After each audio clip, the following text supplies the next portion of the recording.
আসসালামু আলাইকুম। আজকে আপনাদের সামনে হাজির হলাম 46তম বিসিএস এর গণিতের 3 নম্বর প্রশ্নের সমাধান নিয়ে। তো দেখি আমাদের 3 নম্বর প্রশ্ন কি বলতেছে। 3 নম্বর প্রশ্ন বলতেছে log root 8x equal 3 1/3 হলে x এর মান কত? ক 32, খ 8, গ 3, গ রুট 8। তো এই প্রশ্নের সমাধান করতে হলে আমাদের প্রথমে জানতে হবে লগারিদমের সংজ্ঞা। তো আমরা দেখি লগারিদমের সংজ্ঞা কি বলতেছে। আমরা অনেক সময় অঙ্ক করার সময় 10 এর বর্গ করি, 10 বর্গ করলে হয় 100, 10 এর 3 বর্গ করলে হয় 1000, 10 এর ঘাত যদি 4 হয় তাহলে আমরা পাই 10,000। তার মানে দেখা যাচ্ছে যে 10 এর পাওয়ার যত, একের পরে শূন্য সংখ্যা তত। 10 এর পাওয়ার এখানে 2 ছিল, এখানে একের পরে আমরা 2টা শূন্য পেয়েছি। 10 এর পরে এখানে 3 ছিল, একের পরে এখানে 3টে শূন্য পেয়েছি।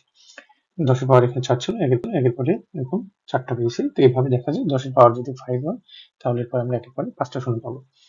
এখন আমরা কোন একটা সংখ্যা দেখে, যেমন 100 বা 1000 বা 10,000, এরকম কোন একটা সংখ্যা দেখে যেন তার ভিত্তির সাপেক্ষে যেন আমরা সহজেই বুঝতে পারি তার পাওয়ার কত বা তার এই ঘাতের পরিমাণটা কত, সেটা যেন সহজেই বুঝতে পারি, সেজন্য আমাদের লগারিদমের ফাংশনের উৎপত্তি হয়। তো দেখি কিভাবে সেটা কাজ করে।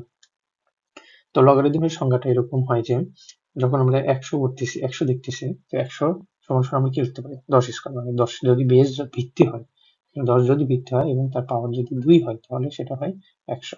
তো লগের ফাংশনকে বলতেছে লগ, এখানে লগ দিয়ে তার বেস এখানে 10 দিয়েছে। বেসটা যেহেতু এগুলো বেস ছিল 10, এখানকার বেস ছিল 10, এটার বেস ছিল 10, এটার বেস ছিল 10, সেই জন্য এখানে ভিত্তিটা আইডেন্টিফাই করে দিছে।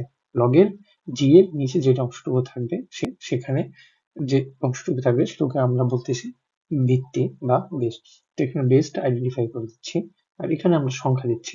যে সংখ্যাগুলো আমাদের আমাদের এখানে ছিল 1000, এখানে ছিল 10,000, এখানে ছিল 100। তো সেখান থেকে আমি সংখ্যাটা বসাচ্ছি। তো দেখেন যেহেতু আমাদের 100 সমান সমান আমরা কত লিখতে পারতাম 10 স্কোয়ার। তো এখানে তাহলে 10 এর স্কোয়ার যদি বসে তাহলে এখানে 10 এর পাওয়ারের মান কত ছিল 2। তো সেক্ষেত্রে আমরা লগ 10 বেজ 100 সমান সমান লিখতে হচ্ছে 2। তার মানে আমরা লগের ফাংশনটা হচ্ছে আপনার বেজের সাপেক্ষে কোনো একটা সংখ্যার পাওয়ারের মান বের করা।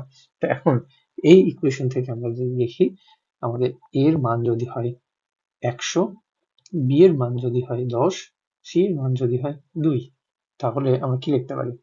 এখন এই মানগুলাকে আমরা যদি ইকুয়েশনের সাপেক্ষে চিন্তা করি তাহলে আমরা লগ বেজ 10 এর জায়গায় লিখতে পারি 10 এর পরিবর্তে বি, 100 এর পরিবর্তে লিখতে পারি এ, এবং পাওয়ারের মান ছিল 2, 2 এর পরিবর্তে লিখতে পারি সি। কিন্তু এই জিনিসটাই দেখেন, এই লগ বি বেজ এ সমান ইকুয়াল সি যে কথা, আমরা এখানে 100 equal 10 two the power square, একই কথা। তাহলে আমরা লগ বি বেজ এ সমান সি যে কথা, এটার পরিবর্তে আমরা লিখতে পারি A equal B to the power C, কারণ এইটাকেই রিপ্রেজেন্ট করতেছে লগে এই ফাংশন। আচ্ছা, তো আমাদের অঙ্ক করতে গেলে আরো একটা সূত্র লাগবে, সেটা একটু আপনার মাথায় রাখেন। এ টু দ্য পাওয়ার এম ব্র্যাকেটের টু দ্য পাওয়ার যদি এন থাকে তাহলে এই পাওয়ার গুলো বেস ঠিক থেকে পাওয়ার গুলো গুণ হয়ে যাবে। ওকে, তাহলে দেখি চলো আমরা এখন সমাধান কি। সমাধান আমরা শুরু করবো দেওয়া আছে থেকে। দেওয়া আছে লগ রুট 8x ইকুয়াল 3 1/3। এখন আমরা প্রথমে যে কাজটা করবো সেটা হচ্ছে এই মিশ্র ভগ্নাংশটাকে একটা স্বাভাবিক ভগ্নাংশে পরিণত করবো। এটাকে আপনারা সবাই পারেন, তো এটা আমরা করছি কিভাবে তারপরে বলে দিই।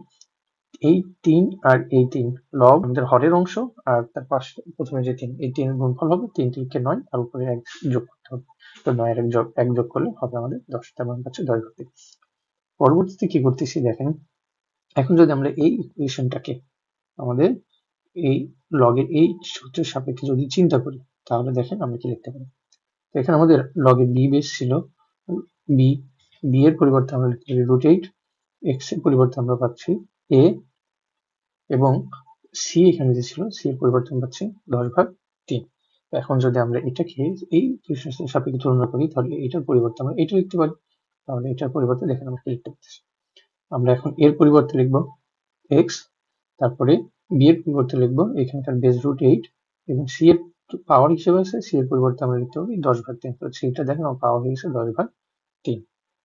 এখন আমরা কি করবো, 8-এর পরের লাইনে বসি। 8-এর পাওয়ার ছিল হচ্ছে আপনার যেহেতু রুট, আর রুট মানে 8-এর পাওয়ার হবে হাফ। হাফটা আমরা লিখতে পারলাম, আর ওইখানে 10 থেকে বাই 3 আগে থেকে ছিল। তারপরে এখন হাফটা আমরা যেহেতু আমরা এখানে দেখেছি এ এম এন যদি থাকে তাহলে আমরা এর পরিবর্তে লিখতে পারি এ এম এন।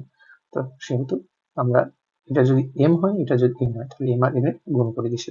আচ্ছা, তার পরবর্তী লাইনে আমরা করছি 8কে যদি আমরা 2 এর গুণিতকে প্রকাশ করি, দেখা যাচ্ছে 3টা 2 যদি গুণ করি তাহলে আমাদের হয় কত 8। তার মানে 2^3 সমান 8। তাহলে 8-এর পরিবর্তে আমরা 2^3 লিখতে পারি।